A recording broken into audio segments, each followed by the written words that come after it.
Hi, my name is Colin Graham, and I'm the animation director on Watch Dogs 2. Today we want to give you a look at our free-roaming demo and give you a more detailed look at the open world and the Bay Area. This video is recorded from an alpha build of Watch Dogs 2 running on PS4. In Watch Dogs 2, we've expanded our hacking tools to give the players more options. By tapping and releasing the L1 shoulder button, we can do a contextual quick hack on this person. If we want more hacking options, we simply hold the L1 button while focusing on our target. Now we can see that there's 4 contextual hacks available on this car. Using the L1 button in 2 different ways allows the players to have fast access to the most common hacks, but it also opens up additional contextual hacks. This gives the player more hacking options than before.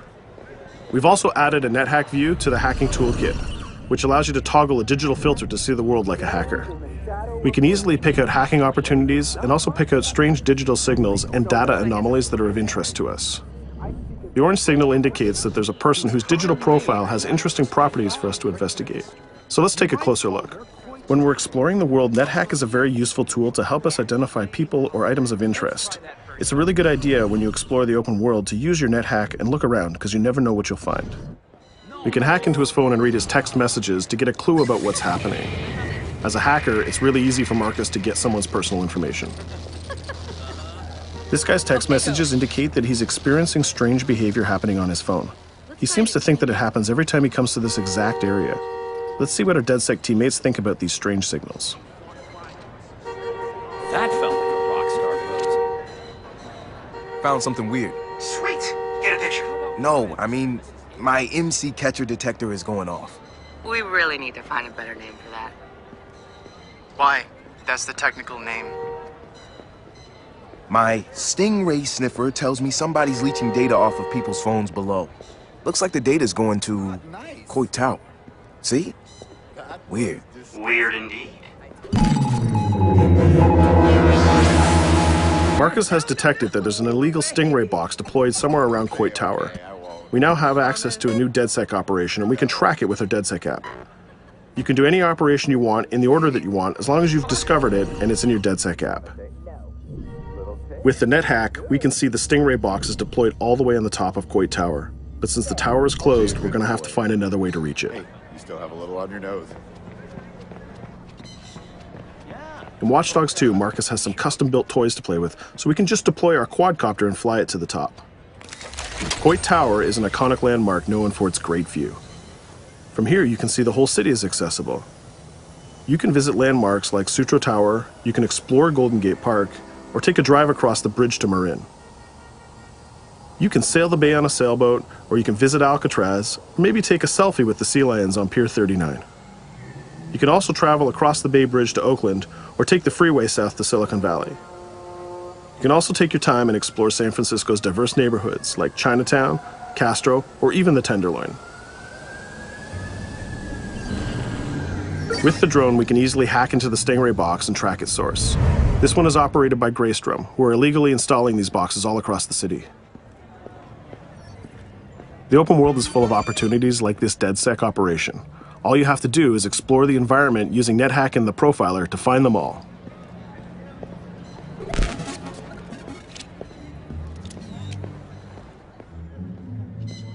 There we go. This one has a breadcrumb trail I can follow. Nice. Where's it go? Looks like Greystrom set up a warehouse out by the piers. You want to bet I can find some shady shit in there? Definitely some shady shit in there. We can open our smartphone and select the DedSec app to track this operation. We use the DedSec app to manage all of our activities in Watch Dogs. We can see the objectives on our map, and it's not very far, so we can drive there pretty quickly. The Noodle Map app can be used to locate different landmarks and areas of interest. The entire Bay Area is yours to explore from the very beginning of the game, so you don't need to unlock anything. There's also a shop on Pier 39 where we can customize Marcus's outfit, and there's some other open world activities we can check out along the way too. Let's take this car and head down to the waterfront. Cars are particularly vulnerable to a hacker like Marcus, and you can acquire a skill that allows you to simply unlock any car in the game with your phone. One of the biggest feedbacks we got from the fans after the first Watch Dogs game was about the driving. We've significantly improved the driving to make it more responsive and accessible to a wider number of players. Driving was reworked extensively with a team of experts from Ubisoft Reflections. This is a particularly important improvement because San Francisco is known for its steep hills and its tight winding streets.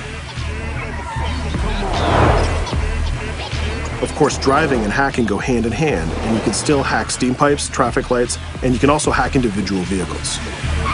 As you can see, it's much easier to drive through the city in Watch Dogs 2. Let's pull up here at iconic Pier 39 and take a quick look around.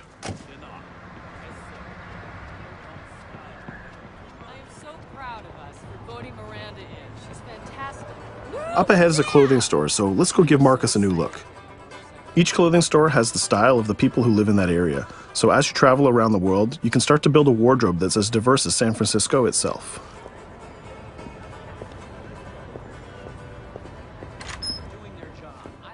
There are over 700 unique items of clothing that Marcus can purchase to wear, with over 1 billion possible combinations. We can go into the fitting room menu and browse a selection of items found in the store. Let's start by switching up Marcus's jacket. Each item of clothing in the shop is handcrafted to fit Marcus's overall look. You can mix and match any pieces of clothing you want. You can change your hat, glasses, face mask, bag, shirt, pants, and shoes. There's some nice normcore hoodies in here, but I think we should go with the shirt with the giant skull on it. Let's take a look at what we got for shoes. Since people who come to Pier 39 are often tourists, we have styles of shoes that they would buy. We can go with these comfortable gator shoes or maybe some open-toe sandals. Or if you really want to make a statement, you can buy the awkward socks and sandals combo.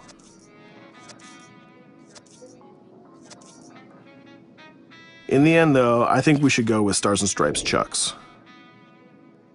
We could really stay here all day trying on clothes, and each store has a wide variety of clothing options, so you can really make Marcus look the way you want. From biker leather to hip-hop, from pinstripe suits to tie-dye tank tops, you can really craft the look that's unique to you. In Watch Dogs 2, you manage your activities from your smartphone. There's an app shop, a media player, the DedSec app, and a research app that allows you to develop new skills. Let's take a look in the app shop to find the ScoutX app. San Francisco is full of iconic landmarks, so as you explore the world, you'll find new ScoutX objectives in the app. Once we've installed it, we can find nearby landmarks and go check them out. When you visit San Francisco, there's so many great landmarks to visit. The ScoutX app will be like your tour guide in Watch Dogs 2. We're right near the crab statue on Pier 39, so let's go to that one right now.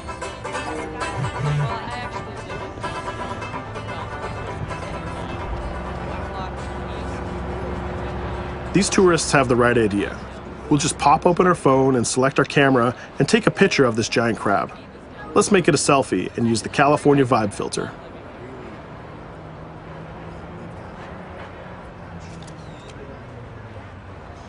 What's that? Uploading the photos to the ScoutX app will give you more followers, and you'll need those followers to progress through the game. So we had a look around and we bought some new clothes, but let's get back on track and head to that next pier, and we'll take care of that stolen data at the Greystrom site.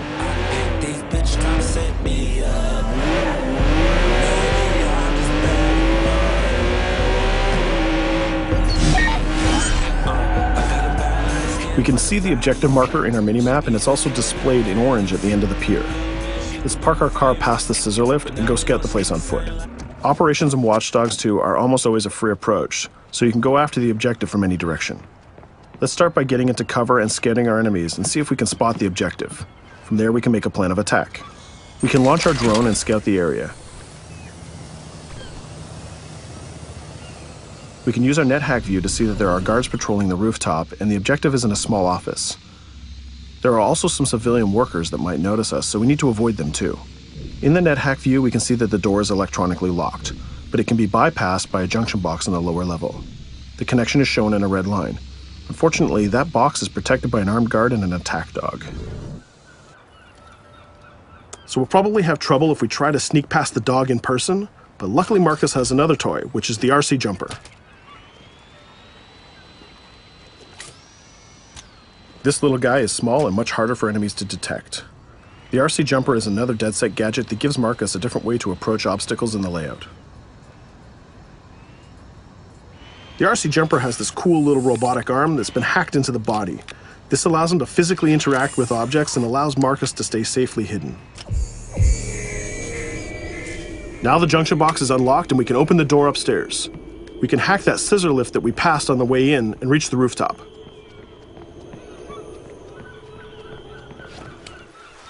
By hacking into the OS of the scissor lift, Marcus can take remote control of it. Not only can you raise it up and down, but you can actually drive it around anywhere you want in the world. This level of control gives players total freedom when dreaming up an approach to a mission. Our first challenge is to get past the guard in front of us. So let's hack into the security camera and see how he might be vulnerable.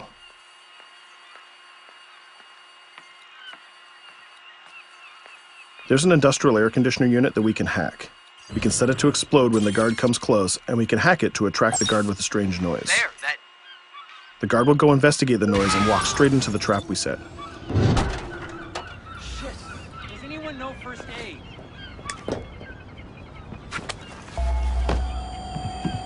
And just like that, we've taken out the guard, created a distraction, and slipped into the compound.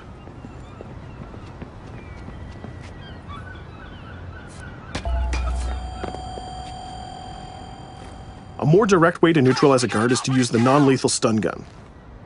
Marcus has an array of non-lethal tools and techniques, and you can complete the entire game without actually killing a single enemy.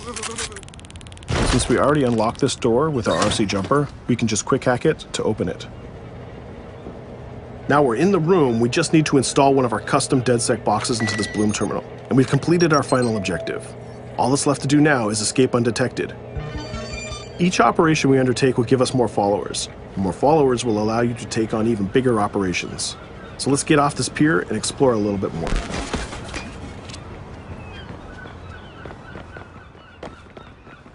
Tell me you fucked up their hardware?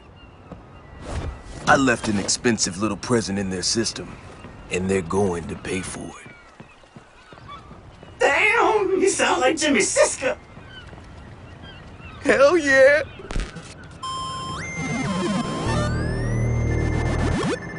Up ahead, we'll notice there's another player hanging about.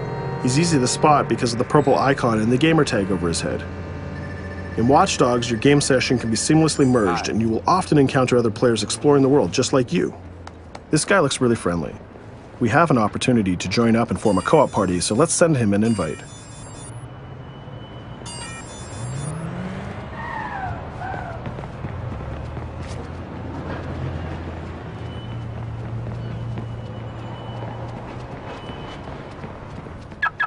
Now that we're joined in a session, we can complete co-op missions together and take on even bigger and tougher targets. 2 hackers are better than 1.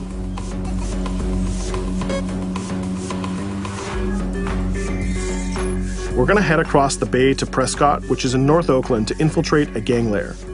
We can get there by driving across the Bay Bridge together.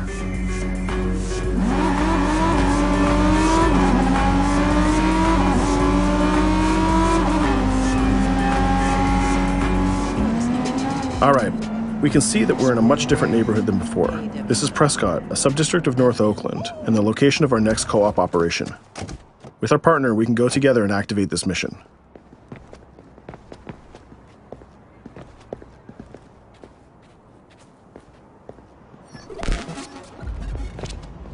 Marcus, we have operations popping up everywhere. Some of them are 2 hacker jobs. Where you need me? Sending you the coordinates. And Marcus, it works both ways. When you need help, fire off a call and we'll send someone your way for the assist. This area is a free approach, so we can tackle it any style we want. Since we're now 2 hackers working together, we'll cover our partner from the sky and help him out with some well-timed hacks. We can distract this guard by hacking his phone, and our friend will take him down very stealthily. We'll continue to scout the area and find more lookouts, like this gang member on the rooftop. You can automatically tag them, and once they're tagged, both players can see them. Our partner is going to sneak up on the rooftop and take out this guard, and we can help him with some well-timed hacks. If we use a contextual hack on this transformer box, we can attract the guard. Our partner has an easy shot with his stun gun from that distance.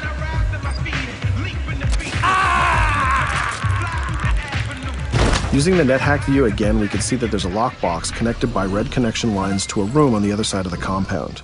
Inside this room, we see our 2 targets meeting up, and it's a perfect place to take them down simultaneously. We need to get that box unlocked and get into that room. As we continue to scout this area, we can see this compound has a lot more guards than the last one, and they look very heavily armed. We'll need to take care of these guards if we get detected. There's also a car parked in the garage, so we might need that to escape later. Let's go back to our friend and get him to disable that junction box so we can unlock the door to our target.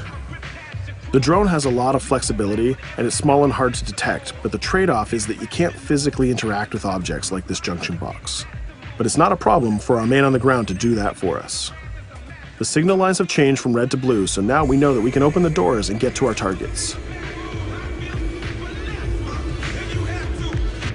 Scouting phase is done, so let's get up on that rooftop with our partner and get close enough to neutralize these enemies. We can hack these junction boxes and set a proximity trigger on them. They'll explode if an enemy passes through them, but they won't be triggered if we pass through them ourselves. We can also deploy electroshock mines from our inventory, and they're fully hackable too. It's a good idea to leave traps for your enemies in case they try to flank you. Our partner is camped out by the door ready to rush into the room, but we're going to create a distraction first. We'll get into position behind these crates, and this time we'll launch our RC jumper. Once our partner opens the door, we'll zip in and create a distraction.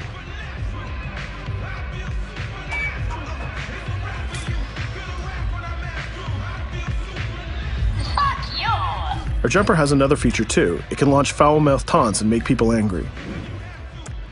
Now's our chance. The gang leaders are distracted, so let's rush the room. This guy was pretty tough, but getting a thunderball to the face will ruin his day. Now we have his cell phone and all the evidence that we need. We just need to plan a way out of here. We can switch back to our quadcopter, which is hovering where we left it, and take a look at what's going on from the sky. We can see one of the guards is rushing up the stairs to help his boss, but our partner has that door covered with his DedSec rifle. There's another guard on the ground level who's alerted to our gunfire, so let's use a contextual hack on him. We've changed his profile to make a rival gang think that he's a police informant. The rival gang will come to this compound and take care of him for us. Things are heating up, so we're going to have to improvise a little bit. We can hack the car in the garage and reverse it away from the enemies so we can use it for our getaway. The rival gang just arrived and they've engaged in a gang war with the remaining guards. These guys aren't messing about. They're armed with grenades and body armor. We'll take some higher ground and use our DedSec 3D printed assault rifle to take them on. They're here somewhere. Find them. He lost us. Akko, we better leave it. There's still one guard left, so we can hack his headset, which leaves him vulnerable to a takedown.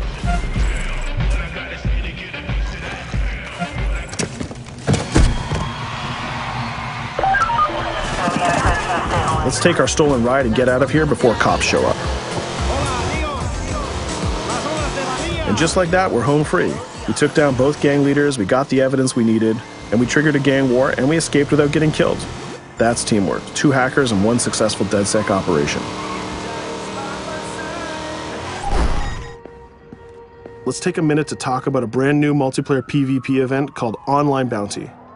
When the player commits a crime, the police will respond and pursue the player until he can escape from the police. We call that the felony system. While you're in the felony, a bounty event can occur. A bounty event allows up to 3 other online players to join the pursuit and try to kill the player for as long as the felony lasts. As the target player of the bounty, your objective is to evade the felony and the pursuing players. Rewards are given for neutralizing the hunters. And the objective of the hunters is to neutralize the target player. Bounty is a seamless PvP event that's triggered by your player style and how you interact with the police. If you are the type of player who's always in conflict with police, you'll have a higher chance of having a bounty placed on you. But if you can neutralize the hunters, you'll get additional rewards. I hope you've enjoyed our walkthrough of the open world of Watch Dogs 2, and I hope to see you online November 15th.